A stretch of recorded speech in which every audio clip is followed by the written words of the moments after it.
आपण पाहत आहात महाराष्ट्र टुडे न्यूज। रायगड जिल्ह्यातील माणगाव तालुक्यातून मोठ्या प्रमाणात स्फोटके जप्त करण्यात आली आहेत। माणगाव पोलिसांनी स्फोटकांची अवैधपणे वाहतूक करणाऱ्या बोलेरो गाडीला जप्त केले आहे। या वाहनातून तब्बल 12 लाख रुपयांच्या स्फोटकांची वाहतूक केली जात होती।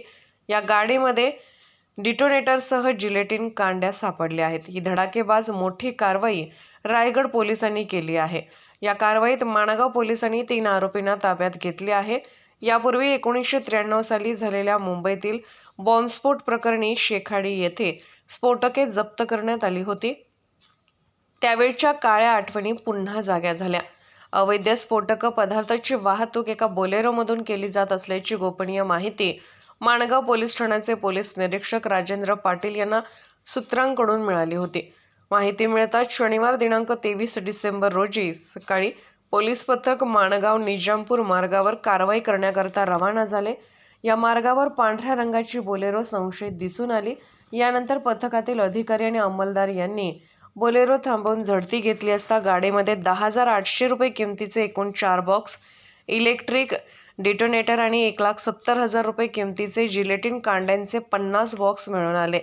याबाबत विचारणा केली असता आरोपींकडून उडवाउडवीची उत्तरे देण्यात आली। तसेच याआधी येताना पाली आणि पेण येथे देखील स्फोटकं दिली असल्याची माहिती पकडलेल्या आरोपींनी दिली। या माहितीच्या आधारे माणगाव पोलिसांनी पाली आणि पेण येथून आरोपींना अटक केली असून त्यांच्याकडून एकूण 1,500 किलो वजनाचे जिलेटिन आणि डिटोनेटर बॉक्स असे स्फोटके हस्तगत करण्यात आली आहेत।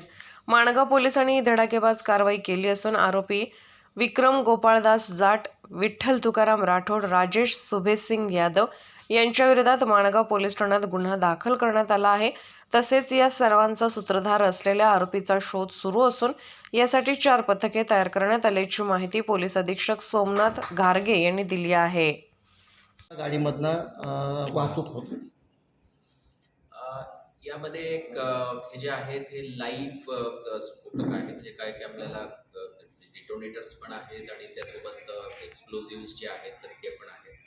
या गाडीमध्ये दोन्ही पण जे आहेत आपल्याला काय की 50 बॉक्स जे आहेत ते जिलेटिन आहे आणि 4 बॉक्स जे आहेत ते इलेक्ट्रिक डिटोनेटर्स आहेत। अशा पद्धतीचा हा मुद्देमाल मिळालेला आहे आणि तसाच जो म्हणजे सेम त्यातला जो काही जिलेटिनचे बॉक्सेस आहेत ते आपल्याला पालीमध्ये मिळालेले आहेत।